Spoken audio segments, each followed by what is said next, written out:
Você já se pegou pensando que não está onde deveria estar na vida? Como se mesmo alcançando seus objetivos, ainda faltasse algo? Imagina se você pudesse estalar os dedos e se tornar exatamente quem você sonha ser, com tudo que você mais desejou na vida. O caminho certo para a felicidade. Mas sabe qual é a realidade? Você ainda se sentiria incompleto. É como se a vida oscilasse constantemente entre a ânsia de ter e o tédio de possuir. O famoso pêndulo de Schopenhauer. Essa é uma das maiores ironias da experiência humana. Quantas vezes você já pensou, vou ser feliz quando finalmente conquistar aquilo?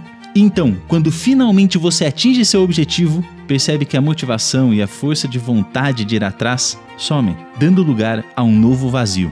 Eu mesmo já me peguei preso nesse ciclo inúmeras vezes. O meu grande sonho como criador de conteúdo era atingir 10 mil inscritos. Algo que eu achava impossível, em que se por um milagre eu conseguisse, eu ia sentir uma felicidade inexplicável, ia ser um novo nível, um novo patamar de felicidade na minha vida. E de repente, eu estava com 50, 60, 80 mil inscritos. Eu comecei a ficar anestesiado ao conquistar apenas 500 inscritos novos por dia, apenas 10 mil visualizações em um vídeo. O tédio de possuir. Seja nos relacionamentos, na carreira ou nas conquistas pessoais, todos nós já sentimos esse vazio inexplicável após atingir um objetivo.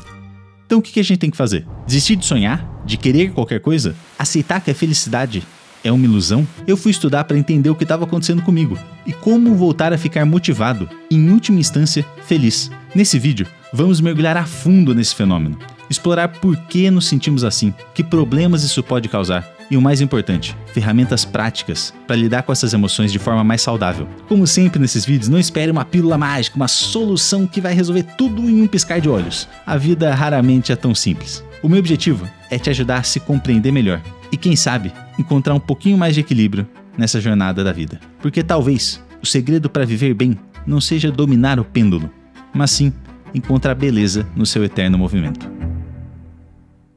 E para começar, a gente tem que entender por que nunca estamos satisfeitos. A felicidade parece que ela está sempre logo ali, na próxima conquista. A gente persegue incessantemente algo para nos preencher, mas ao alcançá-lo, a satisfação é efêmera, a magia desaparece. E logo partimos em busca da próxima coisinha brilhante que nos chama a atenção. Esse fenômeno foi identificado há quase 200 anos pelo filósofo alemão Arthur Schopenhauer, que o chamou de pêndulo da vida.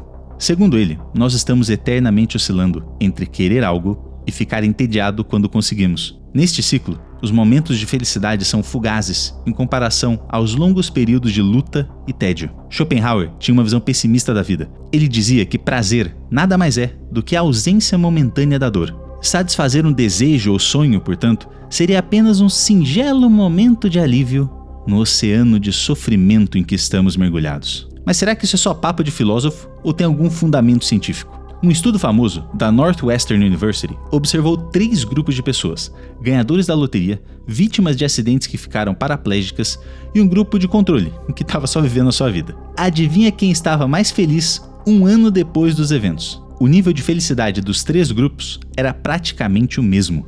Os ganhadores da loteria, que estavam flutuando em felicidade no início, voltaram ao normal. As vítimas de acidentes, que estavam arrasadas, também se adaptaram à nova realidade, chegando a níveis de felicidade bem próximos aos do grupo controle. Ou seja, por mais que os eventos externos afetem a nossa felicidade, esses efeitos duram um certo tempo, mas passam. Após um ano, basicamente, não faz muita diferença para sua felicidade se você perdeu seu cachorro ou ganhou na loteria. Isso é conhecido como adaptação hedônica, que é a tendência que nós temos de retornar a um nível estável de felicidade mesmo após experiências positivas ou negativas. Isso acontece pelo processo de habituação, que é a capacidade humana de se acostumar com novos estímulos ao longo do tempo. Ou seja, à medida que uma situação se torna mais familiar para a gente, o impacto que ela tem nas nossas emoções e nas nossas reações é diminuído. Mas como isso acontece dentro do nosso cérebro? Para entender isso, a gente precisa falar dela, a dopamina, a ânsia de ter e o tédio de possuir. Esse gráfico poderia ser uma outra forma da gente ver o pêndulo de Schopenhauer, mas na verdade é a curva da dopamina. O desejo por algo, por exemplo, um copo de suco de laranja, aumenta os seus níveis de dopamina, o que de certa forma já te motiva a ir atrás desse suco. Mas pouco tempo depois, o nível de dopamina cai abaixo da linha de base, que é essa linha tracejada. Esses são os níveis naturais de dopamina no seu corpo. Essa queda, abaixo da linha de base, desencadeia uma motivação ainda maior para você conseguir o seu suco de laranja e trazer o seu nível de dopamina de volta para cima, fazendo com que você se coloque em movimento para conseguir o que deseja. Esse é um ponto extremamente importante para esse vídeo. Todo mundo fala errado disso na internet, tá? Você vai estar muito na frente para compreender melhor a si mesmo e as soluções que eu vou te apresentar nesse vídeo se você só compreender esse gráfico aqui. Quando você inicialmente quer alguma coisa ou pensa que quer algo, o suco, por exemplo, isso te coloca em movimento atrás desse suco. Mas então, você começa a sentir a dor de não ter aquilo. E isso também está contribuindo para o seu desejo de perseguir aquela coisa. Isso é um efeito sutil, mas muito importante. O seu desejo por algo não é apenas sobre o desejo que você tem de possuir aquela coisa. É também um desejo de aliviar a dor de não ter essa coisa. Agora, olha bem pro gráfico. Você percebe que a dopamina sobe e desce, mas independente do que aconteça, depois de um tempo, a dopamina sempre volta para a linha de base. Isso é adaptação hedônica. Mas aí vem o lado que complica a gente. Existe uma coisa em neurociência chamada erro de previsão de recompensa, que descreve a diferença entre o resultado esperado e o resultado obtido. Quando a recompensa é melhor do que você esperava, os níveis de dopamina aumentam, motivando você a realizar a mesma tarefa novamente. Quando a recompensa é igual, fica tudo no 0 a 0 e tudo bem, está igual a quando estava antes de desejar aquilo lá. Agora, quando a recompensa é pior do que o esperado, os níveis de dopamina caem, diminuindo a sua motivação e o seu bem-estar. E é aqui que está o tédio de possuir. Se a gente espera que comprar um carro novo, ganhar na loteria ou ter 1 milhão de inscritos vai nos trazer uma felicidade plena, uma vida sem dificuldades ou sentimentos ruins, a nossa expectativa não condiz com a realidade. A felicidade não é um produto que pode ser comprado. Quanto mais alto miramos nessa felicidade idealizada, mais frustrante se torna a queda, quando inevitavelmente temos que encarar a realidade. Agora você deve estar se perguntando, mas por que o nosso cérebro faz isso com a gente? Acredite ou não, essa montanha-russa de emoções foi fundamental na nossa evolução. Imagina se a gente ficasse destruído para sempre depois de perder algo ou alguém importante. Ou ainda, e se a gente ficasse totalmente feliz e satisfeito após uma grande conquista? Como que a gente teria motivação para continuar evoluindo e buscar novos recursos? Esse reajuste emocional da adaptação hedônica e da dopamina nos permite lidar com altos e baixos sem ficarmos completamente desestabilizados, mantendo um nível de bem-estar emocional relativamente constante, independentemente das circunstâncias externas. Além disso, esse mecanismo nos empurra para frente. É como se tivesse um Johan todo dia gritando pra gente. Como as alegrias associadas a conquistas tendem a desaparecer rapidamente, isso cria uma motivação intrínseca para a gente explorar e inovar. Essa inquietação constante, essa busca incessante por novas experiências, desafios e conquistas foi o combustível que nos levou a descobrir o fogo, a inventar smartphones e criar o grupo de WhatsApp da família. Nem todas as invenções foram boas, né? Mas pelo menos ele serviu para provar que o botão de silenciar conversas é talvez a maior invenção do século XXI. Mas falando sério, essa é uma estratégia evolutiva brilhante. Ao nos manter sempre em movimento, sempre buscando mais, aumentamos nossas chances de encontrar melhores condições de vida, mais recursos e novas oportunidades. É o que nos fez passar de primatas, caçadores-coletores, à espécie mais dominante do planeta. Porém, nem tudo são flores. O que foi essencial para nossa evolução como espécie pode ser um pé no saco para nossa felicidade nos dias de hoje. É como se tivéssemos um computador com peças da última geração do século XXI, rodando o Windows 98. O software não teve tempo de se atualizar para as loucuras do mundo moderno. E o que a gente faz agora? Estamos condenados a ficar nesse looping eterno de desejar, conquistar, se entediar e repetir? É aí que a coisa fica interessante. Porque se tem uma coisa que a gente sabe fazer, é dar um jeitinho. Mas para isso, a gente precisa entender profundamente a armadilha em que estamos presos. A sociedade moderna transformou o pêndulo de Schopenhauer em uma montanha-russa de consumo e validação externa. Ela nos empurra para uma direção muito perigosa, a crença de que precisamos possuir algo ou atingir um marco específico para termos o direito de nos sentirmos completos. E aí, um dia você chega lá, consegue tudo o que queria, olha no espelho e cadê a felicidade? Talvez tenha ficado presa no trânsito junto com seus sonhos de infância e aquela meia que sumiu na máquina de lavar. Mas não é possível, eu faço tudo o que eu posso, eu tenho quase tudo o que eu desejo e mesmo assim eu sinto um vazio, uma angústia. Qual o sentido da minha vida? Você sente isso porque há uma falsa compreensão ou expectativa de que uma vida feliz significa ser feliz o tempo todo. como se a vida fosse uma sitcom, onde sempre estamos dando risada e não temos um boleto para pagar. Mas a realidade é mais como um reality show. A maior parte do tempo não tem nada demais acontecendo. Mas às vezes é divertido. Outras vezes você se questiona por que tá assistindo MasterChef às 2 da manhã enquanto tá fazendo dieta. Mas você continua vendo, porque a vida continua e você quer ver no que vai dar. A realidade é que não são as coisas externas que determinam nossos sentimentos, mas sim o que pensamos sobre elas. Se a gente fica feliz comprando um pote de doce de leite, a gente vai lá e compra. Pronto, tá feliz. Mas ao fazer isso, colocamos a probabilidade de atingir a felicidade nas mãos de fatores externos, que às vezes não conseguimos controlar. E esse, meus bros e broas, é um jogo muito perigoso. Eu usei o exemplo do doce de leite,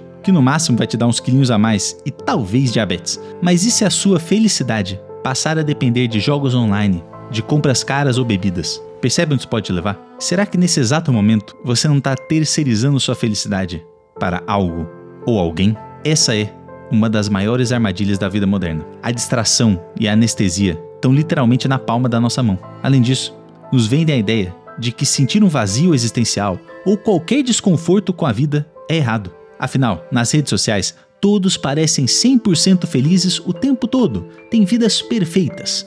Logo, se você não tá assim, só pode ter algo de errado com você. E aí, para preencher esse vazio existencial e diminuir a decepção que sentimos por termos esses sentimentos dolorosos dentro da gente, nos afundamos em potes de doce de leite, jogos do tigrinho ou compras impulsivas. E se para você se sentir feliz, você precisa ter coisas, não é você que as possui, são elas que te controlam. Mas calma, você não está fadado a viver assim. A vida é menos sobre chegar a um destino final de felicidade eterna e mais sobre aprender a curtir viagem nesse oceano turbulento com todos os seus altos e baixos. E para isso, existe um caminho que pode nos ensinar a ver tudo de uma nova maneira.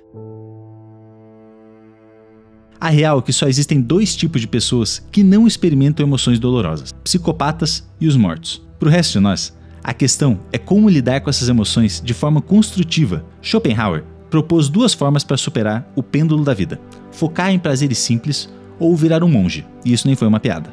Ele argumentava que a verdadeira felicidade vem da redução dos desejos. Ao nos desapegarmos das ambições mundanas, encontramos contentamento na simplicidade.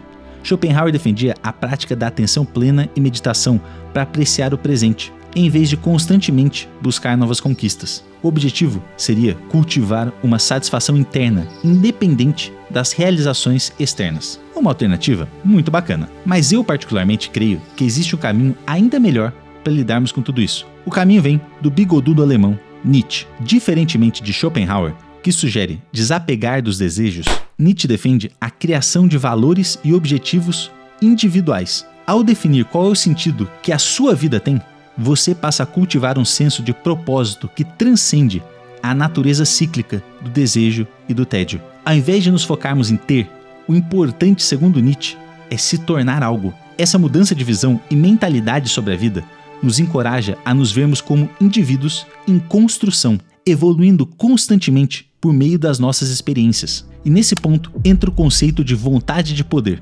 Nele, Nietzsche propõe que a principal força motriz da humanidade não é apenas a sobrevivência ou reprodução, como Schopenhauer pensava, mas sim a busca pela realização e a afirmação da própria existência. Essa vontade que nos permite transcender limitações e afirmar nossa identidade em um mundo frequentemente hostil, implacável e indiferente às nossas lutas. Com a vontade de poder, podemos nos superar e moldar nosso próprio destino. Em última instância, é uma afirmação da vida e da possibilidade de ser feliz. Afinal, para Nietzsche, felicidade era a sensação de que o poder aumenta, de que uma resistência é superada. Por isso, Nietzsche defende que a luta é essencial para o crescimento pessoal e a autorrealização. Em vez de ver os desafios da vida como fardos, podemos vê-los como oportunidades de desenvolvimento. Essa perspectiva muda o foco de oscilar entre prazer e dor para se envolver ativamente com as dificuldades que você enfrenta. E eu sei muito bem como é isso. Eu tive depressão muito profunda por mais de 10 anos. Eu quase terminei tudo. E foi aprendendo a dar sentido ao sofrimento da vida e às dificuldades que eu enfrentava que finalmente foi possível, para mim, conseguir superar a depressão. Sair da escuridão em que eu me encontrava. A vida ela é muito complexa. E a verdade é que aprender a aceitar e até mesmo abraçar as emoções dolorosas e os momentos difíceis é parte fundamental para uma vida feliz. É como nos ensina o estoicismo. Embora não possamos controlar eventos externos ou nossos sentimentos, a gente pode controlar algo muito mais importante: como a gente vai agir em qualquer circunstância. Com isso, a gente pode transformar a nossa visão e mentalidade sobre a vida. Não se trata de eliminar o pêndulo de Schopenhauer, mas de aprender a usar cada movimento como uma oportunidade de crescimento e superação. Porque quando você supera uma resistência, a felicidade inunda o seu ser. Mas quando essa resistência te vence, e ela vai te vencer fatalmente, a frustração bate a porta. E sabe o que é incrível? Quando você supera todas as resistências e atinge um objetivo, você já está mirando o próximo, criando novas ondas nesse oceano turbulento da vida. E esse ciclo não tem fim, e é impossível escapar dele. Mas isso não é uma maldição, é a essência da vida. Ao contrário do que a maioria das pessoas acredita, a felicidade não mora no conforto, no luxo ou na ociosidade. A felicidade tem seu lar no desafio, na superação constante e no crescimento contínuo. Quando mudamos nosso foco da busca por uma felicidade confortável para o crescimento pessoal, algo maravilhoso acontece. Aquele mar turbulento da vida, que antes nos assustava e nos gerava desconforto, agora nos motiva a aprender a como navegar por ele. E é justamente a dificuldade de aprender esse navegar que nos traz propósito, motivação e, curiosamente, felicidade. E agora você finalmente entende por que estalar os dedos e conseguir tudo o que você quer não é a solução. A vida não é sobre chegar a um destino final de felicidade plena e aí tudo vai estar tranquilo e maravilhoso. A vida é sobre aproveitar ao máximo onde você está agora, enquanto navega pelo oceano turbulento que todos enfrentamos. A minha dica para você é transformar a ânsia de ter em ânsia de ser. Assim, o tédio de possuir naturalmente se tornará a satisfação de evoluir. O pêndulo de Schopenhauer, então, não precisa ser uma prisão. Ele pode ser o caminho para o seu crescimento e a sua felicidade. Basta que você escolha vê-lo dessa maneira. A vida é sua, para viver, para experimentar, para superar. Então, da próxima vez que você se sentir preso entre o desejo e o tédio, lembre-se de uma coisa: você não é uma folha ao vento, indefesa, à mercê dos caprichos do destino. Você é o próprio vento. Você tem o poder de direcionar a sua vida, de encontrar significado e aprendizado nas lutas e no sofrimento, de transformar cada oscilação do pêndulo em um capítulo único da sua história, cheio de possibilidades e descobertas. Afinal, é como disse uma vez um grande sábio: a vida é como uma caixa de chocolates. Você nunca sabe o que vai encontrar, mas você pode escolher como saborear cada momento.